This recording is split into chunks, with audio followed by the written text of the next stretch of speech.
Hey guys, Vern. Today I have a real special treat for you.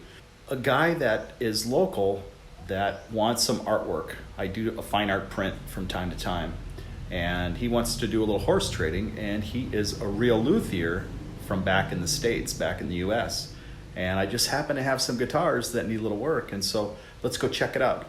His name is Dave, and let's go down to Dave's shop. Hey, Vern. All right, so I have this Martin guitar that I bought in the year 2000. And it wasn't the most expensive Martin, but it was the most expensive Martin that I could afford at the time. And this guitar was probably, the asking price was about $1,200, and I think I picked it up for about $700-800. Now, I'm a do-it-yourself guy, and I thought I could set this up, tweaking the neck and getting it set up, but I never have set this up properly. So today, we're going to take it to a real luthier, and he's going to set it up properly. And I think I also have a fret buzzer too, where the frets are going to need some work. So let's check it out.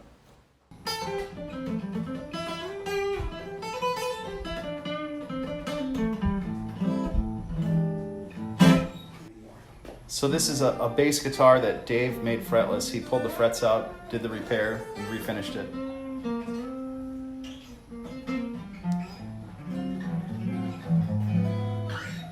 Yeah, give us This has a nice that sound. thing caught my ear because it really had a good tone. Yeah, it's got terrible strings on it, but it'll leave me better than. That's nice. Thank you. So give me And you got. give me an intro, Dave. Give me some intro music. We're gonna need some intro music for your.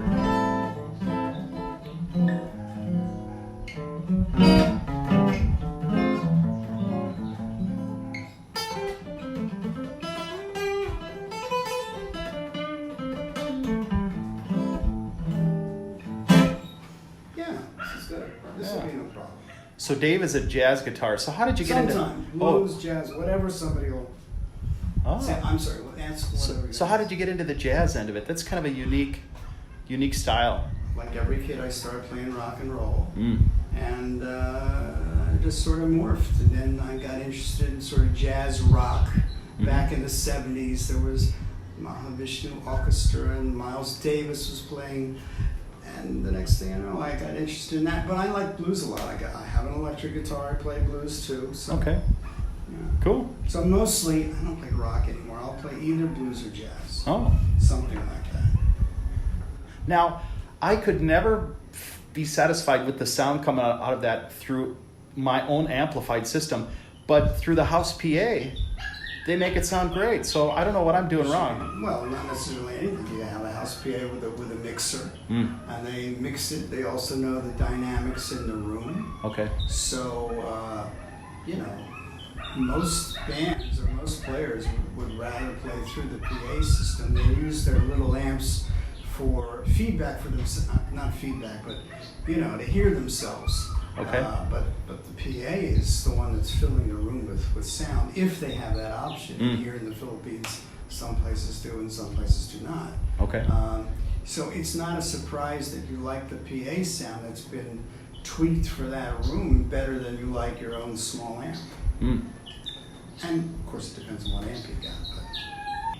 So what we're going to do on this is we're going to do a setup. Mm-hmm. And you were talking about the saddle. And how does the frets look on that? There's some grooved frets on the very top edge. Yeah, they're grooved. I mean, you said it's 20 years old. They're not horrible. Okay. But I'd probably do a little filing. This is typical. The first 3, 4, 5, 6, that's where you get the wear.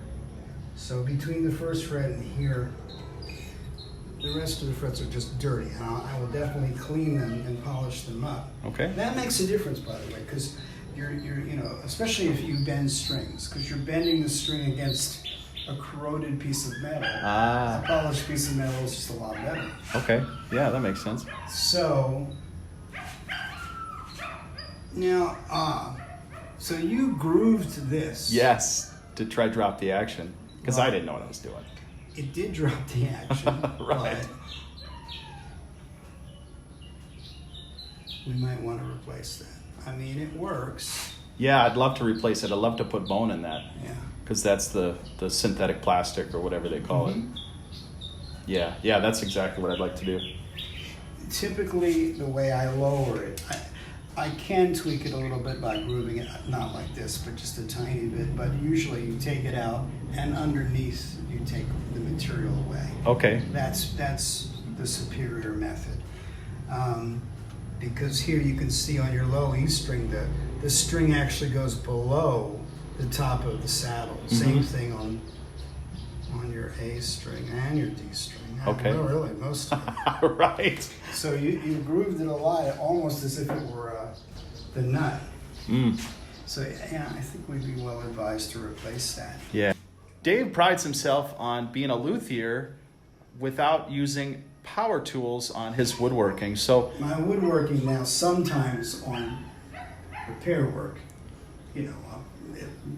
let's get real here. I'll pull out a Dremel and I'll do things, but yes, I do love hand tools, and most of it is hand tool.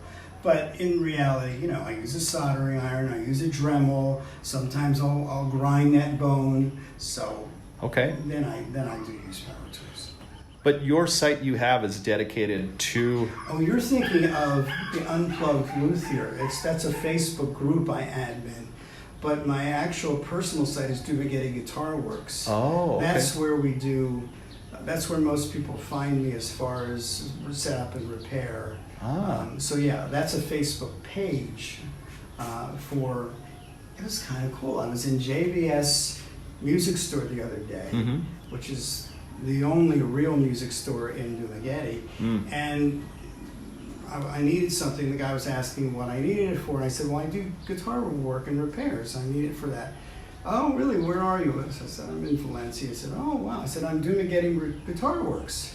So you're Dumaguete. He says, oh, I send people to you. And then he told his buddy, he's Dumaguete Guitar Works. So I'm like, I felt this little bit of fame. It was kind of cool. Nice. So there's 3 or 4 measurements I like to take Okay. in no order. One is the height at the first fret. Okay. And actually, we're good. I like 20,000ths of an inch, so I use feeler gauges. If it's too much, then I need to lower the action at the nut. If it's too little, I need to build it up. Here's the delightful wife behind us. Sorry. There she is. Hello. Hello, Janet. Hi to my vlog, Vern's vlog. I'm just here. Are you taking off? Yeah. You have almost no relief. Very little. So that means you adjusted the truss rod to make more bow. Well, we're going to get rid of some of that. And that's okay. Just might as well do it now, but. And then we of course check at the 12th fret your string height.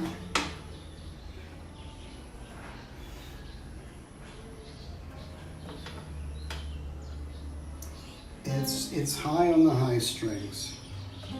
On the low strings, it's not bad.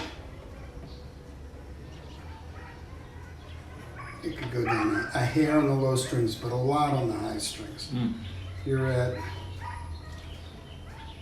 80,000ths, that's high. So once I do the truss rod adjustment, I'll take out, well, we're going to redo this anyway. And then you were right, you are high. But what I would do, as I say, is I lower it by taking material off the bottom of the bone, the bottom of the saddle, unlike the way that you had attempted to do. I mean, we could even use this, but I think it's just worth it to start from scratch. Definitely, yeah. And Rock replace that. The other thing that, of course, I'll do when I get this all off is I will clean and buff all your frets because they are corroded. I mean, they've got 20 years of corrosion. Right. And there's the first 4 or 5 frets I'll give a quick leveling to, and that's really simple. I'll just take a file and level them. This, if I told you what this costs. This was made, I'm proud of this tool. I got it from the US a couple years ago. It was made by the legendary Frank Ford, who's one of the most famous luthiers. And in his old age now, because he's got to be 80 at least, he's making this in his home shop. And it's a simple tool. Everybody has one. All they do is, wind the string. But this one happens to be a really cool one. Cool. So what guitar did he build? What was the name of his guitars? He was the one of the co-founders of, God, I always get him confused. Was he LMI or was he Stumac? I think he was one of the co-founders of LMI, but don't quote me. Oh, okay. So he's well known mostly as a repair setup guy, repairman to the stars. If you're Dwayne Allman, you brought your guitar to somebody like him. Oh, wow. So he was way up there. Yeah. Now, what my question was is, because my frets are grooved on the high end, do you think it is because the action is so high that I'm just hammering it down each time when I grab a chord? 20 years old, you're going to get wear. Okay. Is that where they typically wear the most? Yes. Okay. Now, this depends on the playing style of the person. If somebody's an electric guitar player that they're playing way up on all the time, but really the average person gets more wear that first 5 or 6 frets. So how did you get into guitars? What prompted that? I was already into guitars for my whole life, and I had bought a nice acoustic guitar, a custom acoustic guitar, and I wanted an arch top, which is the jazz guitar. And at the time, this is 25 years ago, I looked at the prices and I go, there's no way I'm ever going to be able to afford this. At the time, Robert Benedetto, who was the most famous, probably still is, archtop builder in the world, had written the first book ever in history on how to build an archtop guitar.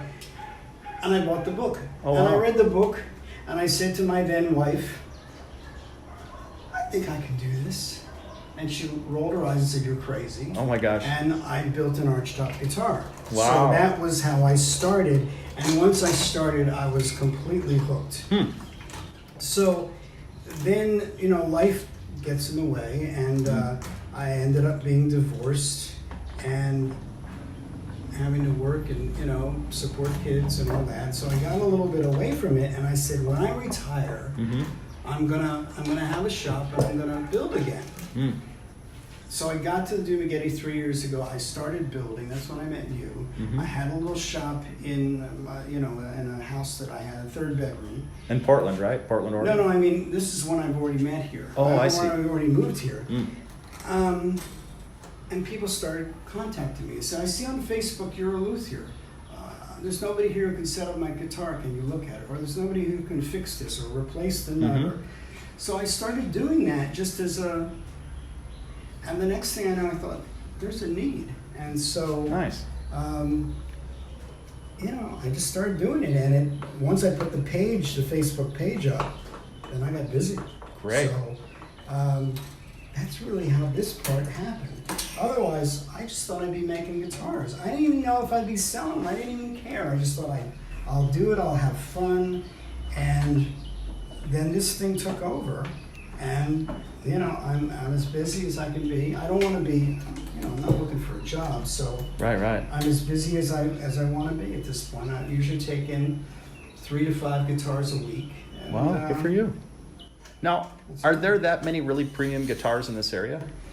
Are that many? How many? What kind of guitars? Like a real premium guitar, like solid wood body guitars. Are there that many in this region, or is it mostly... I'm trying to think of percentages. I would say the majority of guitars that I get are inexpensive, meaning they're 5,000 to 10,000 peso guitars. Okay.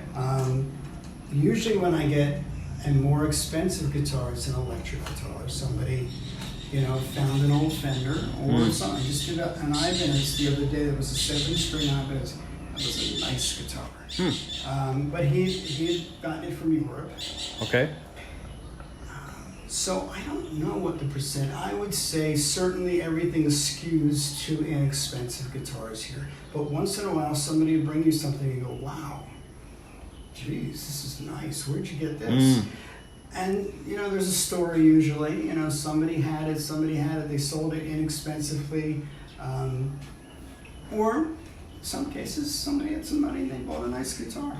So, but I would still say 60% of my guitars that come in are what I would call inexpensive guitars. The thing is, a lot of those Chinese guitars are not bad. No, I agree. But they're badly set up. Or the fretwork, is sharp.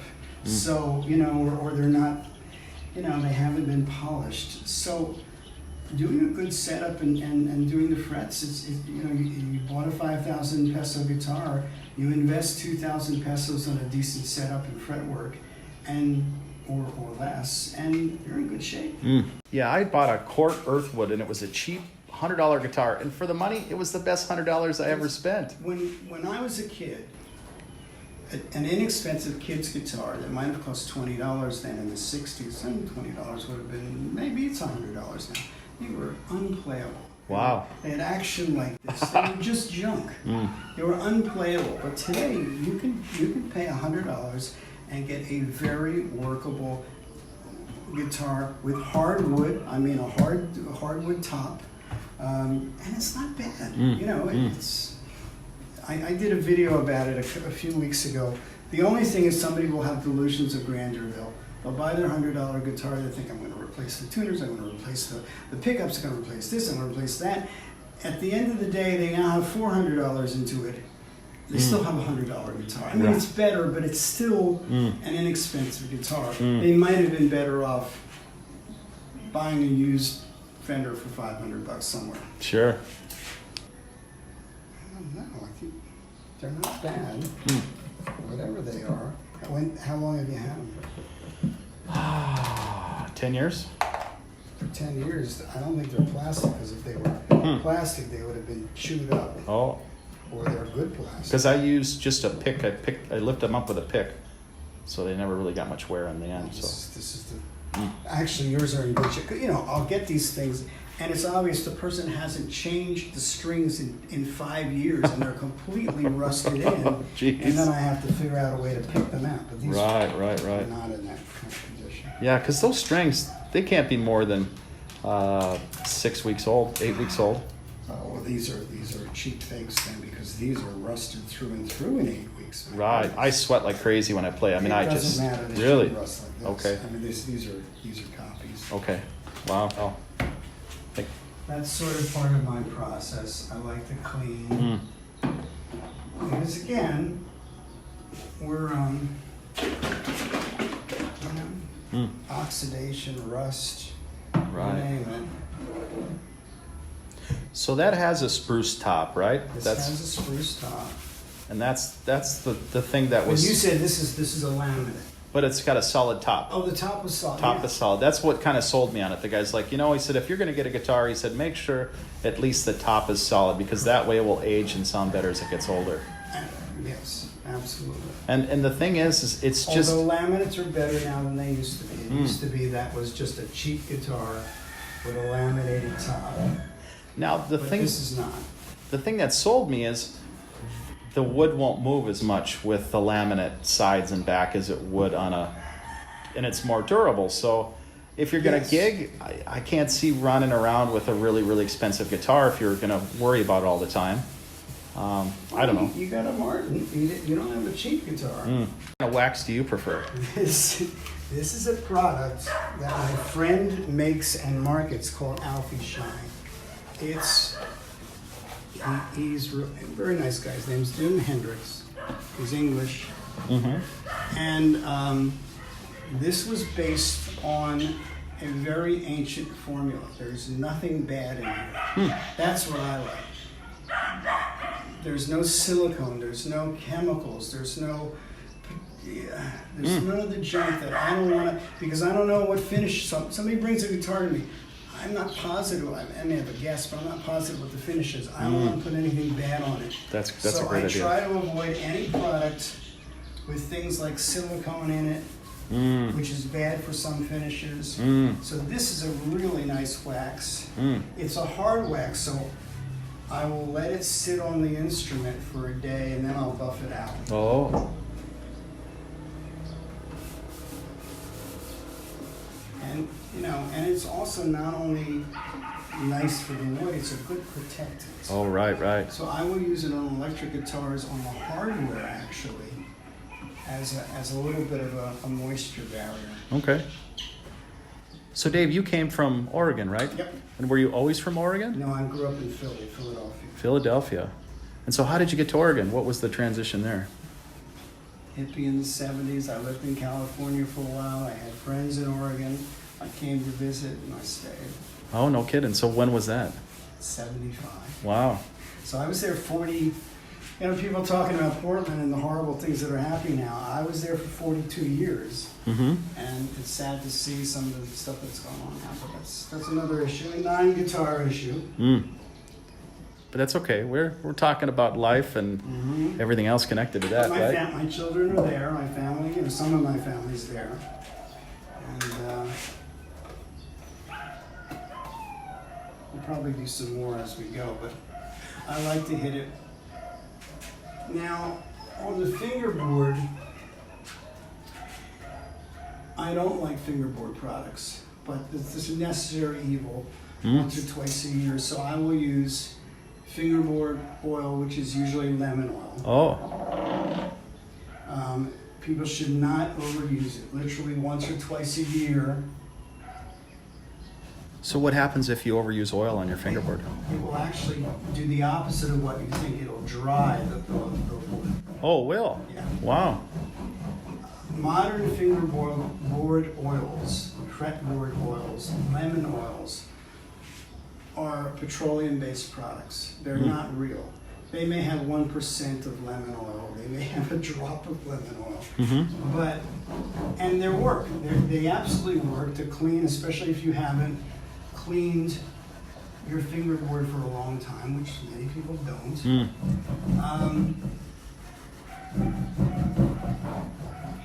But the problem is overdoing it, and that can damage the board. Okay. So in my head, I always try to remove like one or two strings at a time just to keep the neck in balance so it doesn't get out of whack. So I've always been careful not to... That's absolutely a good thing. Okay. It's not a bad thing. We're just working on everything. I know I'm going to work on these frets. So. But yeah, if you do one or two at a time, any string, the only advantage of this is I get access to the whole board. So I can clean it properly, and then I'll do the frets, and then I'll polish the frets. So I guess what I'm trying to say is that's why I normally don't clean it as often, because I'm only doing onesies or twosies at a time. Yeah, and you can still, even with strings on it, get a nice soft cloth and just damp it. The best way is, a just slightly damp cloth, and then get the gunk and the finger oils off of it. And if you do that with some regularity, then you have a lot less problems. Oh, okay. Because that's what it is. What happens is it just gets caked with, all the usage from the years. Right. Sometimes by the time they come to me, it's like, it's like black with dirt and grime. Right. So if you look now, it looks like it's a rosewood board now. So. Yeah. So I thought that was a good neck. It is a good neck. Okay, so that is a rosewood then? No, I'm talking about the fingerboard itself. Or right, the fingerboard. It's some variety of rosewood. Okay. It's, I don't know what variety. It's probably, it's not Indian. For years they used Brazilian rosewood in those classical guitars. Then for many years, Indian rosewood. This is neither, but it's still a rosewood variety of some sort. So a lot of that rosewood, it was starting to get really hard to get, right? So there's not a... The two that I mentioned, Brazilian is banned. Oh, it is? Yeah, that's been banned for 30, I don't know, a long time. No kidding. So, wow. Yes, you can't get that. Indian, I think, is very difficult to get now, too. But there are many varieties that are some sort of a rosewood that are used. For a while, you couldn't transport rosewood at all of any place. Oh my gosh. Now you can again. Huh. But rosewood and ebony is the same thing. And there's the classic ebony, which is from Africa, but there are other varieties of ebony from Asia that people use on fingerboards as well. Okay. File a few of these. Sure. So to do that, in this case, because it's a minor job, if I was going to do the whole neck and file all the frets, I'd take a big file. But in this case, I'm just going to spot file these. So I'll get you a close up here, just what we're looking at. We have a couple frets that have a couple grooves in them. If you can see it. But enough to... Yeah, enough to get a little bit of a buzz now and then. So, you came from Philadelphia. Yes. And did you have a big family there? Or? Yeah. Yeah? Did anybody else migrate to Oregon or just you? No, just I was the rebel. My brother went to Florida, but everybody else, most of my family is still New Jersey, New York, Pennsylvania. They're somewhere there. Okay. So I think you made a reference that you were Jewish. Mm-hmm. Okay. So when I grew up in Minnesota, I didn't know anybody that was Jewish. Minnesota, probably not a whole lot. And I just met another guy here in town that is Jewish, and I just thought that was kind of unusual to meet two people in 1 year. There's yeah. a few. I know a few. So did you ever go to the Holy Land? Did you ever do anything like that? No, or? we have talked about it. Janet is interested. Okay. And we actually were talking at the beginning of the year. Not seriously, but we talked about maybe that's the next trip. And then, of course, all this happened. Right. Because that would be fascinating. I would love to go check that out, too. I sort of avoided it, but I think, once before I die, it would be nice. Well, there you go. So we'll see if we end up doing that, maybe next year. Okay. I mean, we love to travel, so this is hard on us from that standpoint. Right. This whole COVID thing is kind of got everything out of whack. I'll be glad when it's finished. Yeah. I mean, we had traveled to Vietnam late in January, just as it was beginning. And people there were starting to get paranoid and put on masks. And,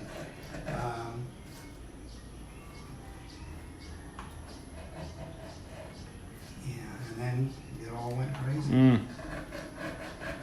And for the month of April, I had no work, which was fine because everybody was quarantined in, and nobody was coming out, and no guitars came in. I was fine. I don't even know what I would have done if somebody had said, "Let me come over and bring my guitar." And then it was amazing. The 1st of May, suddenly there was an explosion. I wasn't able to get to you. Can I get to you today? Right. So starting the 1st of May, we were back to normal again. So as I say, they're not bad. For 20 years old. Okay, good. But, it's worth taking a little bit of this stuff out. Okay. There will come a time before you're gone that you may want to do a whole fret job, Okay. but this is enough for now. Okay. I mean, I get a lot of that. People will call or send me a message saying, "I think I need new frets." And I go, "Okay, bring it in. I have fret material if you need new frets." But I know that 95% of the time they don't need new frets. They just need a fret leveling. Okay. Good to know.